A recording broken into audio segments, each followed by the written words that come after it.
Tfittxija kbira fil-ħabs għal ċavetta illi kella ċerta importanza. Din hija s-sitwazzjoni li żviluppat fil-faċilità korrettiva ta' Kordin b'sorsi tagħna jispjegaw illi tfittxija għal din iċ-ċavetta partikolari ħolqot sens ta' ansjeta u tensjoni fost it-tmexxija tal-ħabs.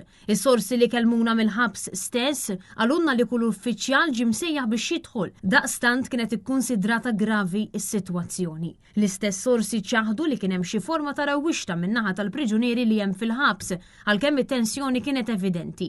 Net News jista' jikkonferma wkoll illi fl-aħħar sigħat saret tfittxija intensiva fost il-priġunieri u anke fiċ-ċelel infushom u fid-diviżjonijiet varji. Dan l-istazzjon mal-ewwel staqsa lid-direttur tal-ħabs ta' Kordin jekk hux minnu li priġunier kellu ċavetta li tiftaħ iċ-ċelel ta' diviżjoni partikolari, kif irnexxielu jakkwista din iċ-ċavetta u jekk din setgħetx twassal biex priġunieri jaħarbu mill-ħabs.